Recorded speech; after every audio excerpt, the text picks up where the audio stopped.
the Baen Free Radio Hour.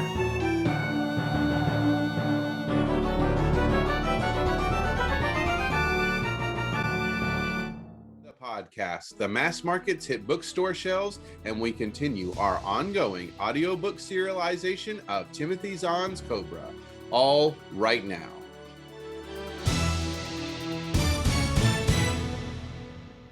Welcome to the Baen Free Radio Hour. It's a pleasure to have you along. I am Baen Associate Editor and your podcast host, David Afsharirad.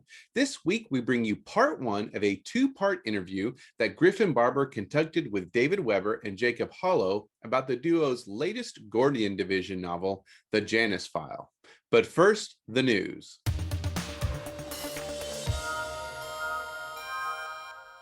The October mass market paperbacks are in. Let's take a look. First up is 1637, The Peacock Throne by Eric Flint and Griffin Barber. The assassinated Shah Jahan lies entombed beside his beloved wife in the Taj Mahal, while their offspring drag the Mughal Empire into a deadly struggle over the succession to the Peacock Throne. The diplomatic and trade mission from the United States of Europe, made up largely of Americans transplanted in time by the Ring of Fire, sides with Princess Jahanara and her brother Dara Sikog. As the conflict deepens, junior members of the mission travel east to buy opium needed by the USE's doctors. The USE came only to trade for goods and medicine, but now they are enmeshed in the greatest civil war of India's magnificent past and the fight for a new, brighter future. Next up, we have Jekyll and Hyde, Inc. by Simon R. Green. Daniel Carter was a London cop who just wanted to do the right thing, but during a raid on an organ-selling chop shop, he is almost torn to pieces by monsters, and no one believes him. Hurt and crippled, his career over and his life in ruins, Daniel is suddenly presented with a chance at redemption and revenge. It seems that more than 2 centuries ago, the monsters of the world disappeared into the underworld of crime. Guild-like clans now have control over all the dark and illegal trades. Only one force stands opposed to the monster clans, the super strong, extremely sexy, quick-witted Hydes. Now Daniel is just one sip of Dr. Jekyll's elixir away from joining their company at Jekyll and Hyde, Inc. And finally, we have Trinity by Dave Barra. The Rim Rebellion was glorious and doomed from the start. 10 years later, Rim Confederation Navy spaceship Captain Jared Clement regrets nothing about his role in the rebellion, but would prefer to be left alone to his thoughts and drink. But a new chance to command a ship of incredible potential is thrust in his lap. Humanity's first truly faster-than-light vessel. The destination, Trinity, a newly discovered star system where strange signs of possible spacefarers may lead to humanity's first alien encounter, or to interstellar war. Humanity is on the brink of a new age, and everything depends on one crusty starship captain, his gritty crew, and the Beauregard, a ship that was never meant to wage war, turned into a weapon-bristling battleship that will either propel humanity to ultimate destruction or into a new starfaring age of exploration and conflict. The dead travel quickly for great ebook deals. Other publishers might want to suck the life out of you, charging too much for ebooks, but not Baen. We're driving a stake through the heart of high ebook prices. Invite us into your e-reader with great deals on Baen ebooks featuring vampires. But act quickly, these deals will evaporate, just like Nosferatu when the sun comes up on October 1st. And be sure to check out David Carrico's new novel, The Blood is the Life. For this ebook sale, get $1 off the Half-Life Chronicles by William Mark Simmons, the Lord Richard Vampire novels by Nigel Bennett and P.N. Elrod, and the short story anthology Fangs for the Mammaries, edited by Esther Friesner. These discounts apply wherever Baen ebooks are sold. And that's it for the news.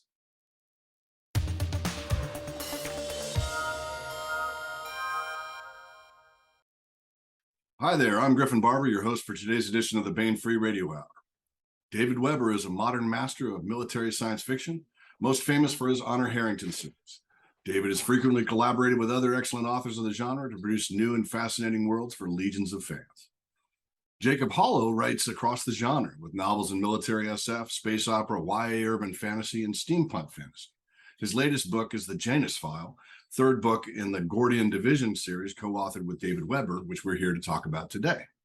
Hello and welcome, David and Jacob. Hello. Hi. Happy to be here. Yeah. So Not sure. The hardest question first, I like to start off with the easy ones, right? What for each of you is the coolest aspect of the Janus File? Start with David. Boy, I don't know that there is a single coolest element of it. There are so many cool elements in it.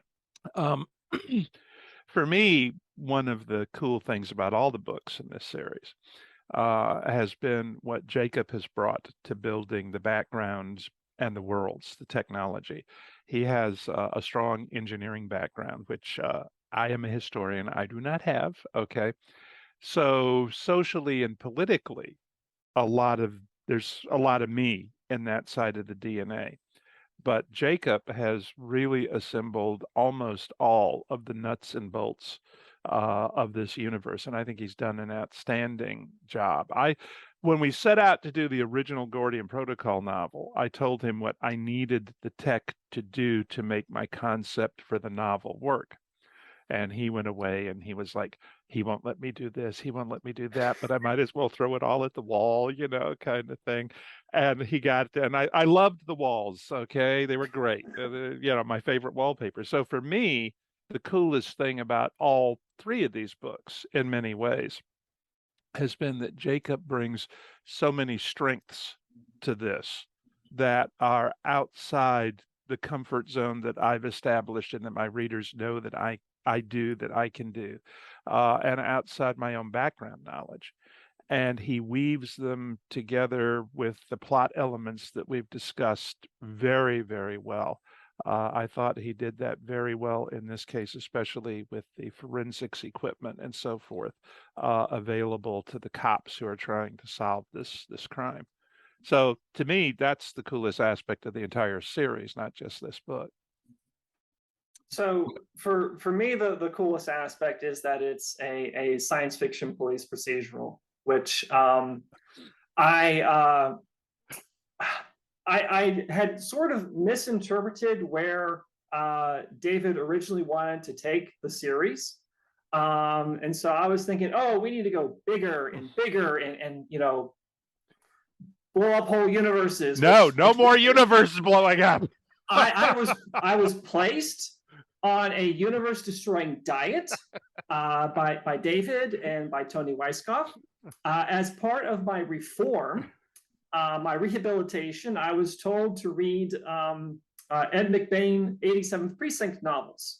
It's like, here, Jacob, this is where we want to take this series. Read these books. And there were some other suggestions, but that's the one that I started with. And I immediately fell in love with those books. I just devoured 10 of them in a very short span of time. And started working in, because we had already had an initial proposal for what would eventually become the Janus File. Mm-hmm. And Tony wanted, a shift in direction, not completely, but she wanted a broader divergence. Mm-hmm. We had the Gordian Protocol and the Valkyrie Protocol are on the macro scale. Mm-hmm. I mean, we are literally killing whole universes in them. So when the problem is you can't keep doing that. Okay, you eventually run out of apocalypses to subject your main characters to. Exactly. Although we do have, never mind, that's coming later. Anyway, so what we've done is we've really divided this universe into two series that will run together and interweave. One will be the protocol titles, which will be macro events which cause new regulations, new restrictions on the technology involved in transtemporal travel. The other will be more of the crime solving. Okay, and so those will be the file books. Okay. There were some similarities in my thinking when I started the Gordian Protocol to H. Beam Piper's Paracops, which I'm sure anybody who's read both of them will see that there's creative DNA that's kind of merged there. One of the things that I really liked about the Paracops was that they were a police organization as well as a protecting the secret of time travel, or at least transtemporal travel secret. I really had not anticipated going as far and as well onto the procedural side as we went. And that was Tony and I both felt that the original draft that Jacob had done, while it was tracking exactly down what he and I had discussed, that it had turned out going not quite where we needed to go. Okay. And so like we said here, the first taste is free, you know, kind of thing with Ed McBain. And Jacob hit the ground running after we'd gone through that. He sent me the manuscript and he said, you know, what do we need to change? And I said, this word. That was pretty much it. I think there were 5 places maybe where I tweaked a sentence. But seriously, this book, which I am very proud of, you understand, it is as much my brainchild as it is his, but it is the child of his hands much more than mine in the creation of this book. And I'm really proud of the job that he's done with it. One of the things that I discovered in the process of working on this project is that, and this kind of goes to like a broader point on, you know, in working with David and in, you know, learning various parts of the craft, improving my skills at, you know, where, you know, what kind of stories do I want to tell as an author? And I have discovered that I love writing police procedurals in a science fiction setting. And I think this subgenre meshes very well with how I approach writing, because I sometimes joke, and this is half a joke and half seriously, that I don't actually write novels. I design them and then I construct them. Mm-hmm. And that kind of approach, you know, where you're plotting things out in detail ahead of time, works very well when you've got a crime and you've got an investigation. All these different pieces have to fit snugly together. First, you have to build the crime, and then you have to figure out how you're going to reveal it to the reader, in what parts. And one of the other elements, which is really important to a police procedural, and I think we did go back and insert a couple of more elements of this into not the Janus File, but the next book, were false leads. I think we tweaked those a little bit, not so much in this one, not so much in Janus as in Weltall. Did I remember? Yeah, we added an additional false lead to Weltall File. Mm-hmm. Yeah. One of the things that works very well, I think, in these books as a whole is that from the very beginning, when we sat down and we designed the difference between syspol and admin. Okay, I wanted the tech balance to go in a certain way. All right. And we were both agreed that there had to be a near miss event in at least one of these universes. Jacob came up with a second near miss for admin that was significantly different. Now, I have to tell you, I had said, you know, I want there to be an industrial accident with nanotech. Okay. I did not expect the pinball wizard. Okay, that was that was just like when Jacob said, "Ooh, pinballs." I said, "Oh," and then I said, "Wait, that'll work," you know. But the in Gordian we set up the different flavor of syspol and admin. Okay, but in Gordian, admin is much darker because of the fact that the leaders of admin are trying to prevent the salvation of 15 universes because they're interested in keeping their own universe alive. Okay. And they think their universe will die if Raybert and Benjamin and Klaus pull it off.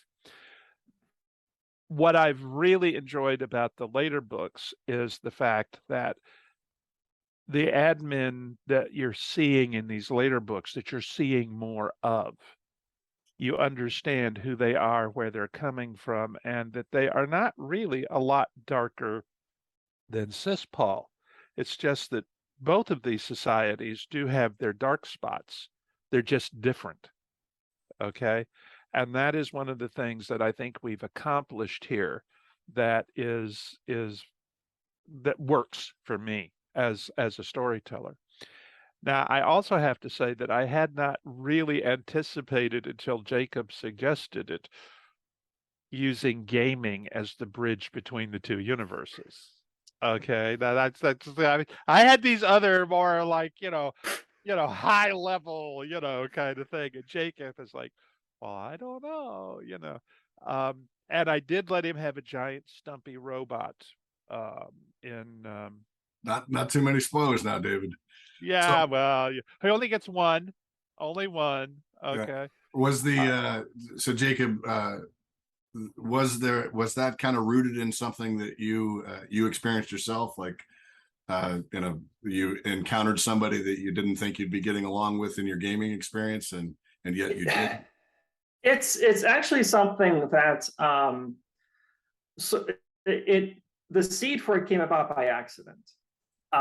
So in the editing in the content edits for the Gordian Protocol, one of the issues that Tony Weisskopf brought up was how Reibert was able to very quickly get used to a dimensionally very different body, much larger physical frame, and that he seemed to have no issues with it at all. So I'm like, okay, I can fix this. So I came up with, they've got this kind of sci-fi version of D&D that they play called Solar Descent, and he's a player of it, and so it's a full virtual setting, and so he's used to these larger characters. He plays this like Lizard Man, and this is full spectrum virtual reality. Yeah, right. Yeah. Okay, so I mean, yeah, exactly. Completely immersive. And there had already been the some gaming mentioned on the admin side, and so like, oh, okay, well, I guess these they got this gaming thing in common. I can use this, and then I did, and it was sort of like, ask for forgiveness, not permission. Well, I'm like, well, I'm just gonna see what David thinks of this. Hey, if it works. Okay, one of the mistakes that I think get made in some collaborations, especially when there is, I don't want to use the term senior citizen involved and a newbie, but whatever, kind of thing, is the junior partner either is hesitant to make suggestions because they don't want to joggle the elbow of the senior writer, or the senior writer is so positive about what he or she wants that the junior writer gets stepped on. Yeah, okay, the mute button gets pressed. Yeah. Well, yeah, and I don't do collaborations to not listen to my writing partner. Right. Okay. I think I probably have more ego involvement than Eric Flint did. Okay. But to me, to me, I am asking someone to join me in sharing my craft, which is something that I love to do. Okay. And why in hell would you collaborate or partner with somebody and then not invite them to bring everything they can to the joint experience and the joint work? Okay. And what Jacob has done here with the world building in this universe has rewarded me many times over for that. I mean, I notice his head seems to be getting just a little bit bigger while we're talking here, but he My wife deserves it. Heather will take care of that. Don't Ah, worry. okay, all right. She'll But keep me grounded. I will say this. When I first asked Jacob if he wanted to do the Gordian Protocol with me, okay, I knew that I liked him a lot, okay. I knew he was smart, which was a good thing, okay, and I felt like he'd be a good writing partner, all right. I had not anticipated how good a fit this writing partnership would be. Okay, I've collaborated with a lot of people, and virtually all, not all, but virtually all of those collaborations have been really good experiences. Okay. And this one, and I think it's in part because we both have really impressive strengths, but they're in different areas of world building. Okay. Chocolate and peanut butter. Yeah, really. Reese cups. Here we go. With a little Dr. Pepper chaser. I mean, but boy, are we Southern or what? Anyway, the let's put it this way. Jacob and I are going to be doing at least a trilogy in the Honorverse. Okay. I don't invite people into the Honorverse unless I have a very high respect for their ability. The only other two people who have really collaborated with me in the Honorverse are Eric, well, three, Eric and Jane and Tim, with Tom as part of that third collaborative set. I turn 70 next month. Okay. And while I am in reasonably good health now that the COVID is gone and everything else, I have been forced to admit that there are stories that I wanted to tell that I won't get told.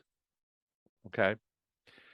If I can find somebody who I totally trust to help get those stories told, to me, that's a very, very good thing. Okay. And there are a handful of people who fall into that category. Jacob has moved up into the top tier of that group. Very partly cool. because, well, it's partly because I like him. It's partly because I think he understands where I want to go. Okay. But it's also because I haven't worked with a writer who was relatively new to the craft, who grew as quickly and as well as Jacob has since March Up Country with John Ringo. And and that's actually pretty high praise. Okay. I don't think so. Now my head is starting to swell. Yeah. Well, don't worry. Well, once we're off camera, I'll start, abusing you again, but yeah. So getting back onto the specifics of the Janus File, the setting for most of the story is Saturn or its environs, which is really awesome the way it's set up, kind of visually and politically for the reader in that first chapter. I had the sense that at least one of you or both is a real fan of Saturn and its planetary system. Can you tell us, if you would, a little bit about how that came to pass? Well, I've never been there, but Jacob. Yeah. So one of the things about science fiction that I like to explore is the various nooks and crannies of the solar system itself. I think there are a lot of really interesting environments, planets, whatnot, quote unquote, right here at home. That you really don't have to go to like another star system and make up a planet, because there's planets and moons here that are very, very interesting. And I had already and like Jupiter for me is like the low-hanging fruit. It's it looks cool, it's got its moons, but I Been done. and I had already done it for another book. I'm sorry, what was that? It's been done. It has been done. And so like, what, let's take a look at Saturn. And I mean, first of all, Saturn is really cool. I mean, the rings, the aesthetic of the planet, it's just a beautiful looking planet. And the more I looked at it, the more it made sense to me that, hey, this is like a place where people could live, a sufficiently advanced society could stake a claim to. Because, if you look at like the upper atmosphere, where the pressure is about, 1 atmosphere, right. Gravity is a little bit higher than 1 g, but hey, that's workable, and you're basically swimming in a whole bunch of fusible materials.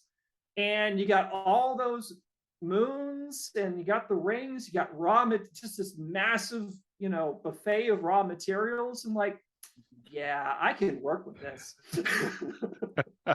So it was, I wasn't mistaken that it is kind of a love note to Saturn and its systems. But so that kind of leads onto another question or another aspect of this that I wanted to explore. I think it's a love note to the solar system in general. Jim Baen and I used to have a debate. He was like, well, of course we're going to go to other stars. And I'm like, why? And they said, because that's what we do. And I'm like, okay, but if you're going to live in a habitat for your entire life on the voyage to Alpha Centauri, why don't you build one out in the belt, kind of thing? And Jacob has done that. Okay. And I loved it. Yeah, so that was the aspect I was going to go with, was there's a lot of big ideas in this, a lot of big science fiction ideas. We have aerostats in the upper atmosphere of Saturn. We have transhumanism, where people are able to transfer between bodies, between organic bodies, semi-organic bodies, fully synthetic bodies. It is one way from the organic body to the synthetic body, though, because for the brain. Yeah, one of the things that Jacob did here that I really liked was, in my Safehold series, you can jump back and forth. Okay, the way that Jacob set this up, and I was like, first I was thinking, I didn't know, but then I was thinking about it. Basically his thesis is that to fully capture the brain, you have to do it so fast, so abruptly, that it destroys the organic original in order to capture the gestalt and the full matrix. And I really liked that as an aspect of this. But yeah, you're right. Once you've done that, you're like, photons are free. Yeah. So I there's so many big ideas in here. And I'm getting the impression that a lot of those came from Jacob, but was that kind of a synergy thing as well, where you worked on some concepts? And I kind of get the impression also that one of the concerns is not to get kind of out of control with trying to approach too many ideas at once, or that kind of thing, or the superhero kind of thing, where you have to, the next biggest threat, we have to be even bigger. That is actually one of the key elements, is to not have to keep coming up with a bigger cataclysm or whatever. That's one of the places where this whole police procedural process really, really works in exploring these two societies. I think once you get to the nuts and bolts of these books, how the ideas, how the concepts are executed, in a lot of, where the physical structure is concerned, it's a lot more Jacob than me. Okay. In that aspect, I'm his sounding board Right. in many ways. And he's kind of my sounding board in terms of where are we going to go with like where are we going to set the conflict point in the Janus protocol? Where are we going to move them to, kind of thing. But there are a lot of big ideas in these books. What we've got here, what we've done is we have built a situation in which those big ideas fit together inevitably. Okay. It's the cohesiveness with which they fit. One of the problems with alternate history novels is that people want to go back and change one element, one aspect, and look at it. The same thing I've seen happen again and again when you start building future societies, big idea societies. There's one really big idea they want to look at, and then they don't think about the logical implications. Yeah, Jacob and I, right. yeah, Jacob and I are both good about looking at the logical consequences of ideas. And I think that's one of the things, frankly, that impresses me the most in a writer who is as new to the craft compared to me, as Jacob. I've caught a couple of places where I had to go back and say, "Whoa, wait a minute, Jacob, what about?" Okay.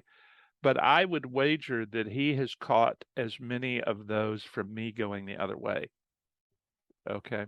That's one of the advantages of co-authoring too, is that instead of it being reliant on that internal voice to say, hey, maybe you didn't cover that all, you actually have somebody who's got set up a pair of eyes looking at it going, hey, dude.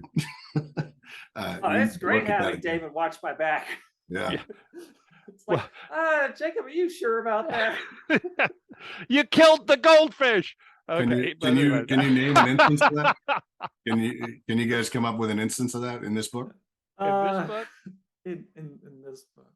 Well, in this book, I would say probably aside from the fact that we both had to sort of step back and rethink where the focus was going to be, and move more into the procedural background on it, procedural pattern on it.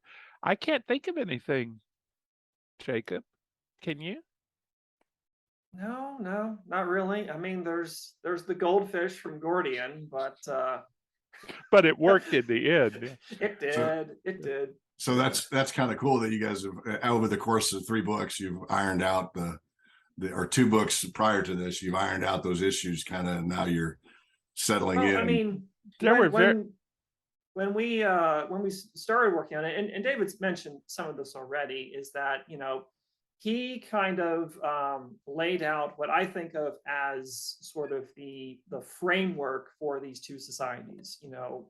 Their places in the story, what they had to do, roughly where they were in comparison to each other, stuff like that. And then it's like, okay, here are picture frames. Jacob, put in the details of the actual artwork inside these pictures.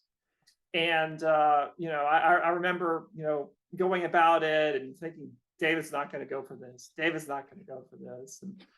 And then I turn it in, and I'm just like sweating bullets. And it's like, oh man, I'm going to get such a talking to about this. Except for the goldfish, it was great.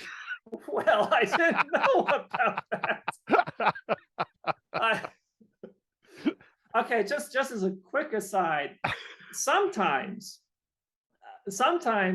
okay, most of the time when there's something very important, David communicates it to me and I get it in my notes and I go off to my corner, I work on it, I incorporate it. But sometimes there's something important that makes it into David's head somewhere, but doesn't make it out of his mouth to me. It gets into my head and gets stuck there. Yeah.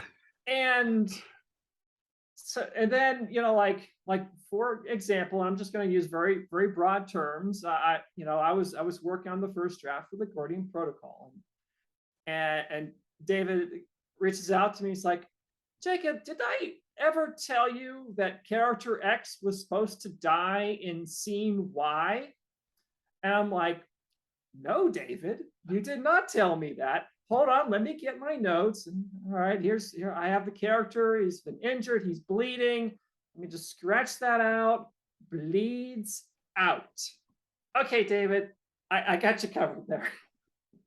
Well, the other problem. Okay. All right. Oh, I'm gonna go into a little bit more detail because the serendipity, the synergy of this is great. Okay. I had meant for a character to live. Actually, I'd meant for 3 characters to live. Okay. And he killed him. I mean, he just wiped him out. It was pretty bad. And I was like, okay, this is gonna have to be redone. And I started looking at it and I thought, wait, I could work with this. And I tweaked it and I made it even worse. Okay. And it works so well. Yeah. I get the the revisions from Gordian back, and I'm like looking at it and it's like, wait a second. I thought David was going to make these characters live. He just turned the death scene up to 11 here. Good grief. This is great. but yeah, it was seriously, it was the kind of synergy you look for in a collaboration.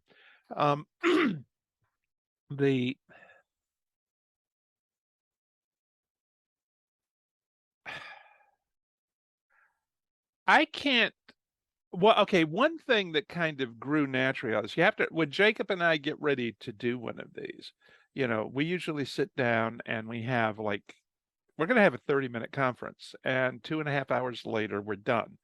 Okay. And Jacob has to put up with the David ooh shiny moments when I start running off, at the newest shiny bauble, kind of thing. I'm just making notes furiously as the ideas just streaming forth.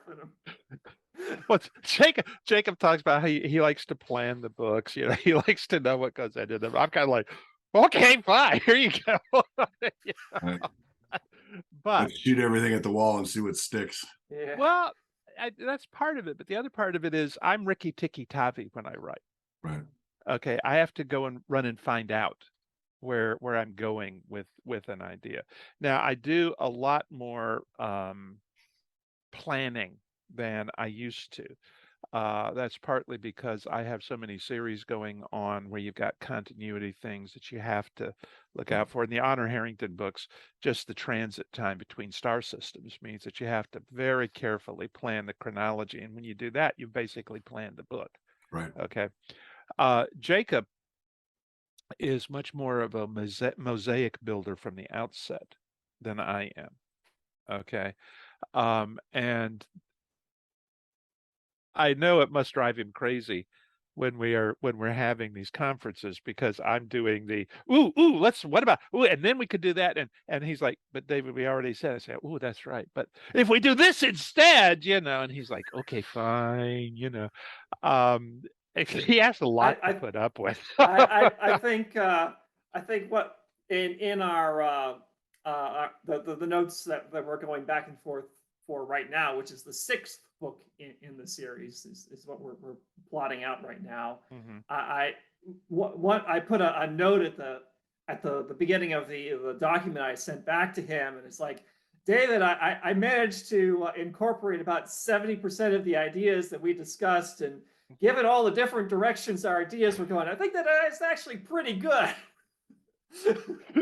I'm pretty proud of this one. I should point out to you that Jacob has some solo titles coming from Baen too, in the not too distant, which I am just delighted about. But yeah. So one of the things that it kind of strikes me is that I'm not sure what kind of engineering background you're in, but it seems almost like, hey, we're going to design this model of car, and this is next year's car, and here's next year's car, and everything's wide open. And it would, no, man, we got to narrow that stuff down so we can actually produce this car. Is that a kind of a safe representation of what's going on? Well, I mean, first of all, I have my background is electrical engineering. I've been in the automotive industrial sector for 20 plus years. I've not only done design work, but I've managed some pretty large projects. I consider like multi-million-dollar projects to be pretty large. I would, yeah. So I like to approach really anything from a fairly organized and methodical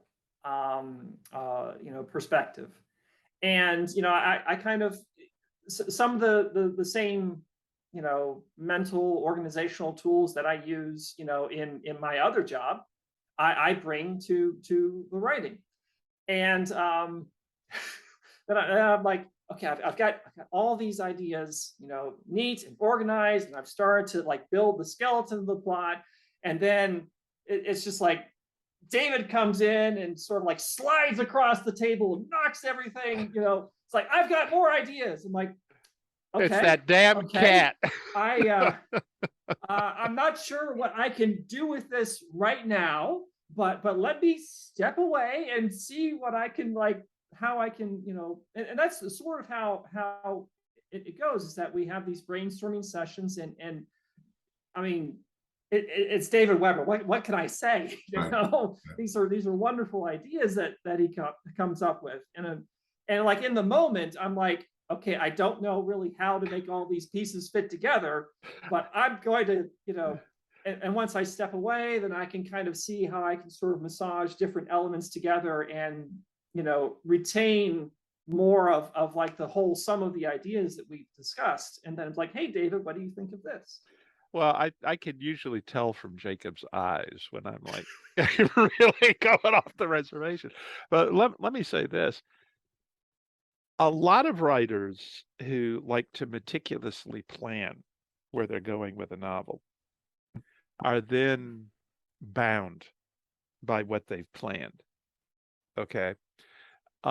And that is not really the case with Jacob. Okay. I mean, he is, in the sense that, he's got a very firm grasp of what he wants for the technology and so forth. But he is totally prepared to take an idea and go somewhere that he had not originally been planning. And the other thing that I think happens frequently with people who are really meticulous planners is their characters are meticulously planned and they lack a certain degree of spontaneity, and not just in their actual interactions at any given moment, but also in terms of how they grow and change in the course of the story. I need this character to be this person, and I need this character to stay this person, and at point B, I need this character to go this way. Okay. Right. Jacob is, I think of character evolution as a coral reef. Okay, the character's experiences kind of accrete onto the reef, and the character grows and changes while you're working with that character. Right. In the relationships with other characters in the books and in your relationship with the character. Okay. Yep. Too many people that I have worked with or read who really plan these things out ahead of time have a role and a frame that this character has to fit into. And they, by God, are going to hammer anything that is going to get outside that frame down until it'll fit. Right. Okay. I have always been in the frame can be adjusted school. And Jacob, I think, is also in that school in terms of how his characters relate to one another, how they discover one another, and how they discover themselves. I mean, right. Isaac is a jerk when you first meet him in this book in a lot of ways. Okay, yeah. If he didn't have people, and I use the term loosely in the case of at least one individual, okay, who were occasionally whacking him with a cane, or a twin sister who's kicking him in the ass. Okay. I mean, he definitely is not a people person in some ways. All right. Yeah. But he absolutely, he is an incredibly good person from the moment that you meet him. Okay. It's funny that you would say that, David, too, because that harkens back to, you've done it a long time, because it harkens back to Admiral Simpson in 1633 with Eric Flint. Yeah. Yeah. Eric was like, he's the bad guy. And you're like, every bad guy is the hero of his own story. And totally changed the course of that series by redeeming that character through, making them, what their actions understandable. So, and that is definitely true here. One of the cooler things that we get out of this is these universes collide. These two characters that are kind of plucked from their organizations and made to work together, kind of have to figure out, hey, maybe I don't have all the answers from my worldview, and maybe you don't too, but together we can maybe solve some things. When Jacob and I started talking about exchange program orientation here, obviously, since we killed everybody in the admin universe, in the Gordian protocol, all the characters we were using had died at least once. I mean, if they were established characters. But he was the one who suggested using Susan, who had a very brief appearance in Gordian. Blink and you'll miss it. Yeah, it did not end well for her. No. But okay, one of the things that that I do in my books, and that I think Jacob does as well, and I'm not sure whether this came naturally to him or it's something that he kind of picked up on from me. Spear carriers in my books usually have names, and they have personalities, and you get at least a little internal perspective on most of them. Okay, right. Susan's character in the Gordian Protocol literally lasts 10 pages, maybe? Oh, it's but brief scenes. But she is a realized person. Right. Okay, she's not somebody who was put in because we needed somebody who could be killed carrying out this mission. Okay, I mean, that is the function that she serves. Right. But if you want people to care about your books, you have to get them invested in the characters. Yeah, and in that particular case, as quickly as possible. Exactly. One of the things that was cool for me is, I'm a police veteran. I was 20 years on a major metropolitan department. And recently, after my retirement, I've been called on to do panels and stuff for different conventions, et cetera. And one of the things is always kind of somebody wants a war story, and you get a war story. But for me, in my head, I will drop something, and the room will get really quiet and weird for a minute, because everybody's kind of like, you had what experience? For me, that's just part of the landscape. And I love that aspect of Susan. Mm-hmm. And she's sitting there and she's like, yeah, when I got my leg blown off, and everybody's like, well, does that happen often? And she's like, yeah. It's better to lose your leg than your head. I mean, You're right. And for me, that was a brilliant mechanism for showing how different the universe she's from is, but also how it's possible for anybody to adapt to anything as their normal if they have enough coping mechanisms and support. Yeah, her normal is a little bit rougher than Isaac's normal. just a skosh. Just a little bit, yeah. Just a skosh. There's a Rutger Hauer movie, and I cannot remember the title of it right this minute, but it's in a flooded London, and there's a monster in it. Something instant. You know what I'm talking about? Yeah, it's on Amazon right now. Like I started to watch it. It's with what's her name from Sex and the City? Yes. But the whole time that I'm reading Susan and she wants to print out a gun, I've got that scene where they're pestering the armor. We need a bigger gun. We need a bigger fucking gun.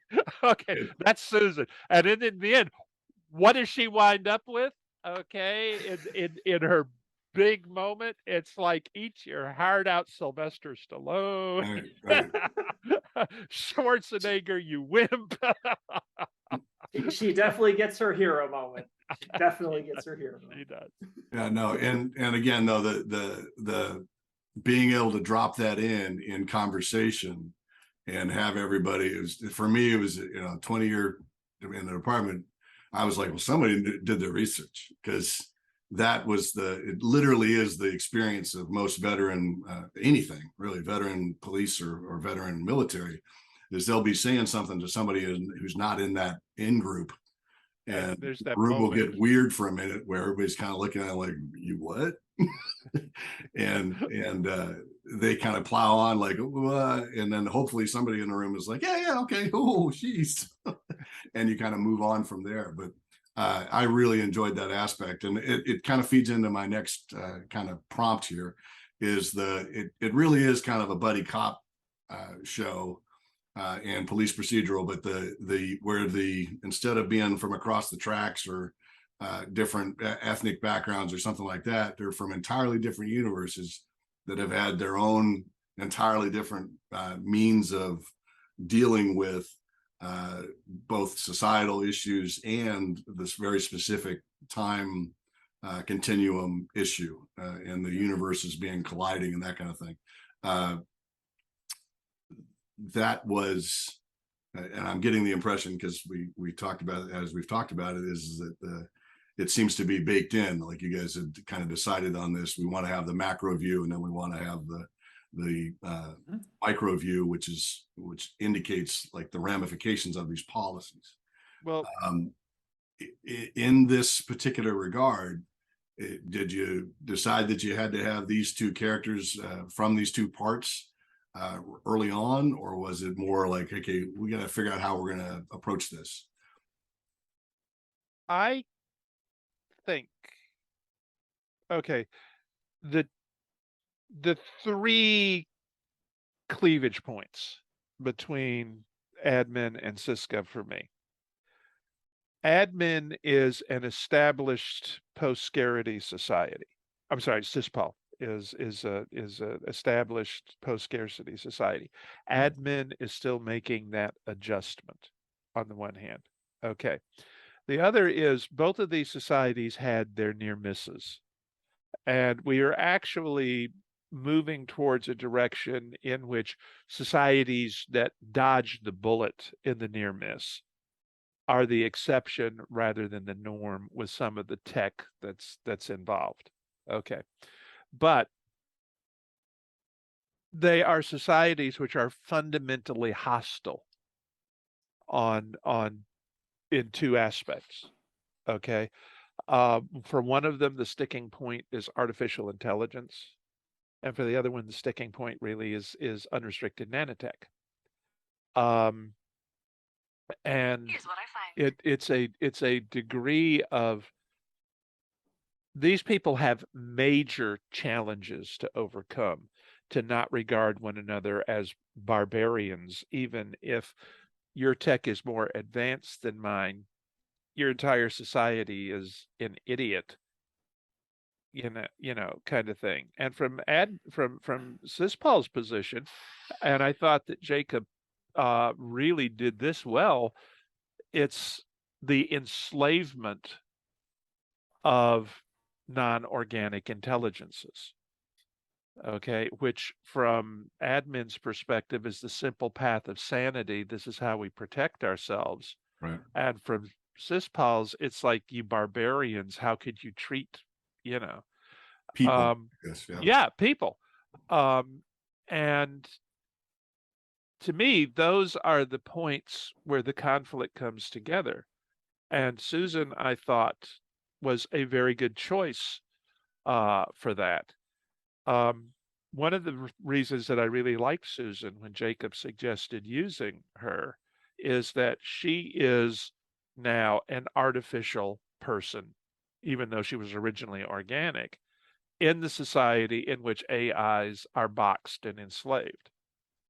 And I felt like that would be a really interesting window into how someone from admin who is not evil, who is acting entirely rationally, could not see AIs as being enslaved. Okay. And I thought, Jacob, I don't know that I ever told you that, but one of the reasons why I was so happy when you came up with Susan was because of that aspect of her personality. And besides, I liked her better than I liked Knox in Gordian Protocol. So you've redeemed him somewhat since then. So how about you, Jacob? What was it something that you, as you were looking for those characters, that she was easy to find, or she seemed like immediately leapt out at you as the person to use? Or I mean, once we started talking about, once David brought up the idea of the exchange program, it's like, okay, well, who do we have that can fill those roles? I mean, the role of Isaac, it seemed to be pretty clear that was going to be a new character. Just given the way that we had already laid out, the various divisions, that Themis division handles the detective work, not Gordian, though the different divisions assist one another. And then it's like, okay, well, who in the cast could we slot here? And Susan's name came up, and the more that I thought about it, it's like, oh, this is just perfect. And then obviously just the there was just the cameo to build off of, which, by the way, to address a point that David raised, I specifically wrote that scene to emulate some of the scenes I've read in David's books. so that was on purpose. Well, you done good. But then it's like, okay, well, obviously they have all these differences. What is going to be the thread that brings them together and helps them form a team? And and that's where the gaming culture stuff comes up. And I mean, write to your strengths, I guess. Write what you know. Yeah. Well, I think the way that I put it to people when I'm talking with them about how to write and whatnot is write what you like to read. Okay, write the kind of stories that you like. And if you do, you will normally be writing to your strengths as a writer, I think, as well. One of the things that I liked about Susan and Isaac, especially when we dropped back and did the rethink to more closely create a procedural. Okay. Susan is the SWAT team, take the door kind of person. Okay. Isaac is the what do you need a gun for kind of guy. Okay. And to me, as much as their societal differences, that's what really makes the characters work. Okay. As viewpoints for their society, as avatars for their sociological differences, they work really, really well too. But what makes them work most as characters is that she's used to fighting terrorists and he's used to tracking killers. Okay. And so the perspective that they approach the case from is as different as the perspective of their two societies looking at the huge questions between them. So on the macro and the micro level, we have that going for us, that they are constantly in the process of discovering things about one another. Right. Which in turn lets us unpack this universe more and more for the reader. Yeah. So which of the characters from the Janus File kind of surprised you? Me? Either of you.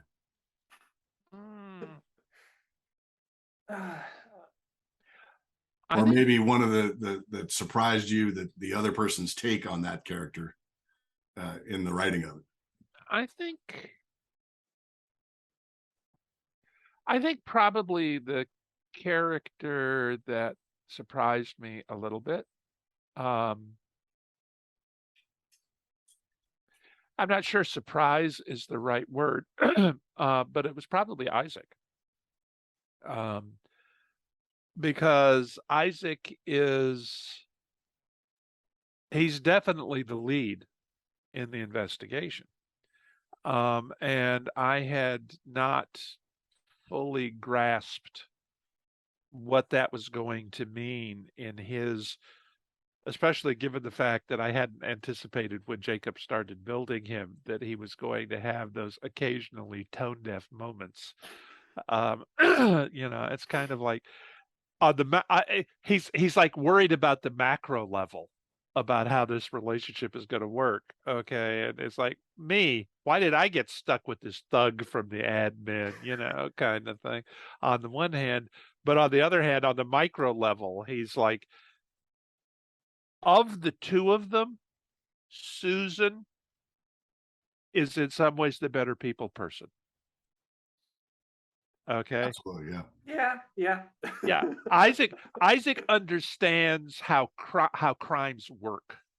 Well, okay. Yeah, and that was one of the things that was kind of fascinating for me too, is that in the various interviews that take place, Isaac switches on, it puts on his interview hat, and he runs through it. He runs through it perfectly, and he seems to be like totally aware of what's going on. And then he turns it off when they go to the meal spigot. I mean, exactly. And again, that's one of the things that resonated with me, because there's a lot of I did coursework in interview and interrogation, and the interrogations were reasonable facsimiles of what they really are like. But one of the things about those individuals that do that is that they oftentimes gravitate towards excelling at interview and interrogation because they never really understood people, and they want to understand better people. So when they're not in those narrow confines of the interview room, they can tend to be really obtuse in a way that is totally surprising to you, because they were so adept at this interview. Well, except for the minor fact that her solution to problem is to shoot the other guy. Okay. Susan has a much greater capacity, I think, to actually put herself inside someone else in a social interaction.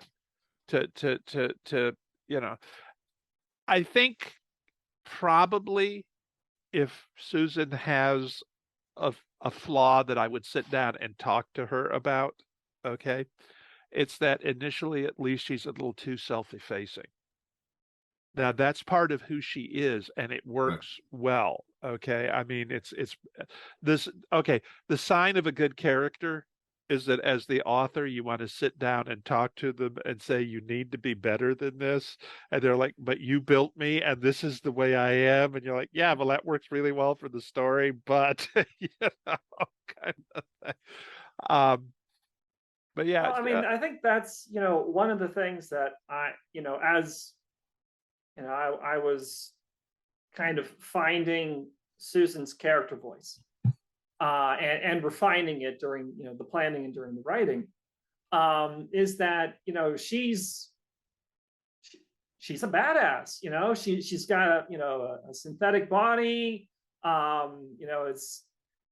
Is great at blowing things up. She can breaks charge things really well, take care of the problem, no questions asked. But she's got this kind of mousy core to her, a little skittish core to her that occasionally manifests. And I don't know, I find that aspect of her character really fun to write.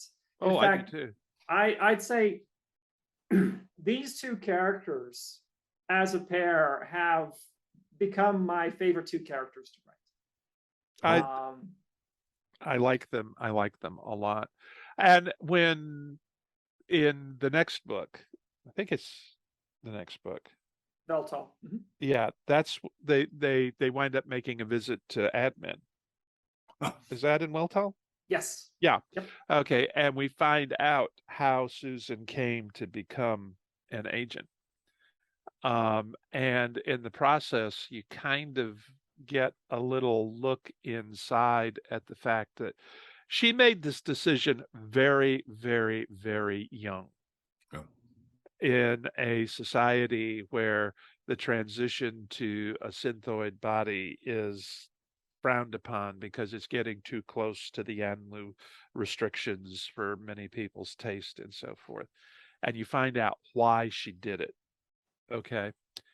And I think it both helps to explain the fact that she is indeed a badass from the dark side of hell when she has to be, but that she is also one of the things that happens when I build a character a lot. It happened in the case of Honor Harrington, and I see echoes of this in Susan. Okay. Honor has told people on many occasions that under slightly different circumstances, she could have been a monster. Right. Because of her capacity for violence, her capacity to say, okay, the best way to solve this problem is to kill this guy over here and do it. And the reason that she's not a monster, the reason instead that she is the kind of person that, the troops will follow her into hell with, is that monster side of her is a minor it's a minor descant compared to the compassion that is her primary motivating characteristic. Right. Okay. She would never put it that way, but that's the way that it works. And I see a lot of echoes of that in Susan. Okay. Well, there's actually a moment along those lines in Gordian Division Book 5, the Dyson File, which is actually a solo novel yes that I wrote. Yes. Again with Isaac and Susan. And it's good. And there's a moment where Susan has been chasing this one violent criminal, and this is a terrible person, just an absolute monster. And Susan has this criminal completely at her mercy. And the criminal asks, are you going to kill me? And Susan says no. And she gives a few reasons, there's various reasons, but the biggest reason is because Isaac would not approve of that. And to me, that was probably, I don't know if it's like the most important moment in that book, but it's certainly one of them. And that's, kind of goes to, could Susan under different circumstances be a monster? Yes. Well, and the if you're under her guns, you're gonna think she's a monster, right? Yeah. Right? That's one of the cool aspects of the way you guys have assembled these, and particularly this book, is that they, there's two sides to every story, and when those stories collide and they try and interact, there's a lot of different levels of perception where people will tend to settle on at one moment or another, but then as they either grow or refuse to turn away from what they're seeing, or do turn away from what they're seeing, they have opportunities to perceive otherwise. Well, the AI partner of Encephaly. Cephaly. Yes. Yeah. She's a really good example of that, because she continuously through the whole thing, and then at the end, she's like, "Oh, well, maybe you do have your uses." And maybe that barbaric upbringing is really useful in this very specific circumstance. So again, I'm hats off to you. I think that was really well done in those perceptions of the character realities. Well, and one of the aspects of that is Jacob is right, that the moment when she says, Isaac wouldn't approve. We're gonna have to put spoiler alerts all over this for future series. Well, but it works both ways. Okay, because Isaac has been forced to accommodate his mores, his social imperatives, to recognizing the difference in Susan's background. In this book, we're playing in Cispal's backyard. Right. Okay. Isaac has to cross over to the dark side in future books, and all of a sudden he becomes the viewpoint character into admin. Right. Okay. And I think in this series as well, there's there are at least 3 people who are murdered, and so not everything's all hunky-dory and light and awesome. No. And then they have, by the way, you go out into the outback in the Boondu, and they're they're murdering each other for sport. Well, and I think it's interesting that admin regards Cispal as barbaric because Cispal has the death penalty, and Cispal regards admin as barbaric because people are involuntarily reduced to connectomes and sentenced to virtual prisons. Right. And they're both like, well, that's immoral. Talking to the other side. Well, that's again one of the things I really admired about this was it's kind of a cool exploration of both of these potential polities or ways of kind of conducting ourselves in a larger society. So well, and okay, when I was initially envisioning these books, I was envisioning a lot more lateral travel between universes, interaction between multiple advanced societies, advanced cultures, etc. I really like where it has gone instead. Okay, but one of the reasons that I've always loved alternate history and so forth is the ability to look at different matrices. Right. And build different worlds, different backgrounds. One of the things that was really important to me in Gordian was the moral dimension of the decision that Benjamin had to make.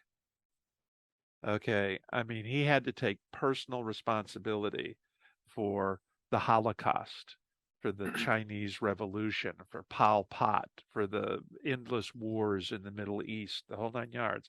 He lived in a world where none of those things had happened. And he had to take responsibility for making sure that they did happen, or 15 universes were going to die. Plus, he had to worry about the woman that he loved probably wouldn't exist if he fixed it. Okay. Those are sort of the grand scale moral decisions that the characters have to make in these books. In the Janus File, the decisions are no less profound, but they're on a human scale. Right. Okay. And I think that's significant. And I like where the relationship between Klaus and Shigeki is going. I mean, they were too much alike to not be friends eventually. But that to me is one of the things that is really good about having the 2 paths forward in these books. Plus, we still have the capacity to go and build as many alternate timelines, universes as we want to at different levels of tech advancement and whatnot for our characters, with which our characters can interact. We've been talking about that a little bit here lately.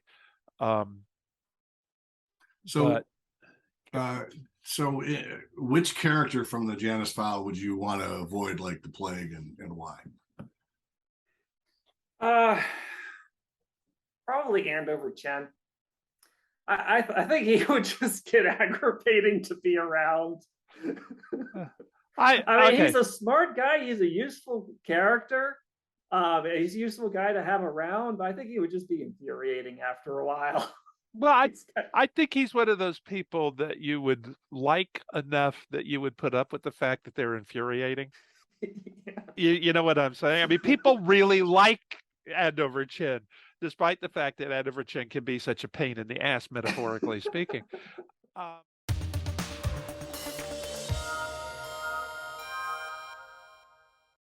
And now we bring you Timothy Zahn's Cobra. Earth's only hope was the Cobras.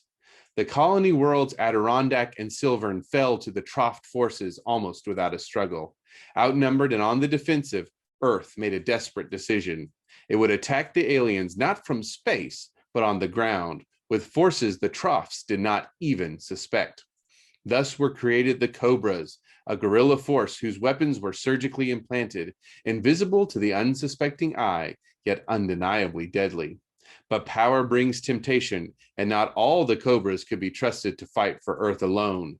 Johnny Moreau would learn the uses and abuses of his special abilities and what it truly meant to be a Cobra. This is hopeless, Callie Halloran sighed, gazing across the urban landscape from the vantage point of an 8th-floor window. We could sneak in and out of deserted buildings for days without finding any leads. You can quit whenever you want to, was Deutsch's predictable answer. Sitting on the floor, the other Cobra was poring over a pre-war aerial map of southern Cranach. Well, as long as you're being so grateful for all that we're doing to help, I guess I'll stick around a while longer. It was Deutsch's turn to sigh. All right, if it'll ease your smoldering indignation any. I'll admit I went a little overwrought in selling this to Borg and Company, okay? Can you drop the little digs now? I can drop them any time. But eventually you're going to have to face what you're doing to these people, not to mention what you're doing to yourself. Deutsch snorted. You mean undermining morale while driving myself too hard with unrealistic goals and standards? Well, now that you mention it, I'm not pushing myself any harder than I can handle. You know that. As to the underground, he shrugged, the movement rustling his map. You just don't understand the position Adirondacks in, Callie. We're a frontier world, looked down on by everyone else in the Dominion. For all I know, by the Troughs as well. We've got to prove ourselves to all the rest of you, and the only way to do that is to throw the Troughs off our world.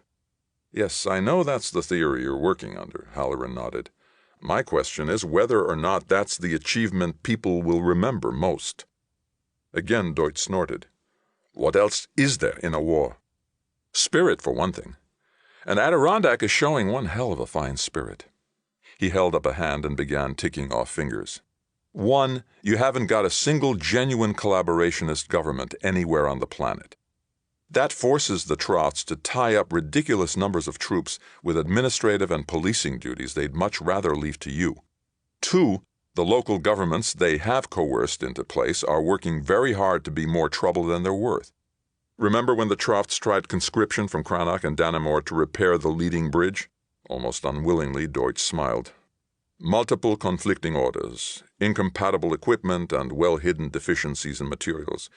Took them twice as long as the Troughs would have if they'd done it themselves. And every one of the people responsible for that fiasco risked their lives to pull it off, Halloran reminded him. And those are just the things that plain, relatively uninvolved citizens are doing. I haven't even mentioned the sacrifices the Underground's shown itself willing to make, the sheer persistence it's demonstrated the past 3 years. Maybe you're not impressed by your world, but I'll tell you right now that I'd be proud as hell if Aerie did half as well under these conditions. Deutsch pursed his lips, his eyes on the map now folded over his knees. All right, he said at last. I'll concede that maybe we're not doing too badly. But potentials and maybes don't matter in this game. If we lose, no one's going to care whether we did the best we could or the worst we could, because no one's going to remember us, period. Only the winners make it into the history books. Perhaps, Halloran nodded, but perhaps not. Have you ever heard of Masada? I don't think so. Was it a battle? A siege. Took place in the 1st century on Earth. The Roman Empire had invaded some country, Israel I think it's called now. A group of the local defenders, I'm not sure whether they were even regular military or just guerrillas, they took refuge on top of a plateau called Masada. The Romans encircled the place and tried for over a year to take it. Deutsch's dark eyes were steady on his. And eventually did? Yes, but the defenders had sworn not to be taken alive, and so when the Romans marched into the camp, all they found were dead bodies. They'd chosen suicide rather than capture. Deutsch licked his lips. I would have tried to take a few more Romans with me. Halloran shrugged. So would I, but that's not the point. They lost, but they weren't conquered, if you see the difference. And even though the Romans wound up winning the war, Masada's never been forgotten. Deutsch stared off into space for another moment, then abruptly picked up his map again. Well, I'd still like to come up with a better ending than that for this game, he said briskly. Anything out there look particularly promising for our next sortie? Halloran directed his attention back out the window, wondering if his pep talk had done any good. Couple of very obviously gutted buildings to the southwest that might make good cover for a guardhouse or hidden tunnel entrance. And there's a genuine jungle behind a security wall a little further on. The Tyler Mansion, Deutsch nodded, making locations on his map. Used to be very nice gardens and orchards surrounding the main house before the war. I suppose all Tyler's gardeners ran off long ago. Looks like you could hide an armor division under all that shrubbery. Any chance the Trofts could have taken the place over? Probably, but it's hard to imagine how they'd do that without an obvious battle. That wall's not just decorative, for starters, and Tyler's bound to have heavier stuff in reserve. Besides, no one's ever seen any Trofts going in or out of the grounds. That reminds me, we should find a secure phone and check in before we go anywhere else. See if the spotters have anything in the way of Troft movement correlations yet. If they haven't found anything in 4 months, they're not likely to have anything now, Deutsch pointed out, folding his map. All right, though. We'll be good team players and check in. Then we'll hit your gutted buildings. Right. At least, Halloran thought, he's got something besides simple win-loss criteria to mull over now. Maybe it'll be enough. Only as they were heading down the darkened stairway toward the street below did it occur to him that in his current state, talking to Deutsch about self-sacrifices might not have been the world's smartest thing to do.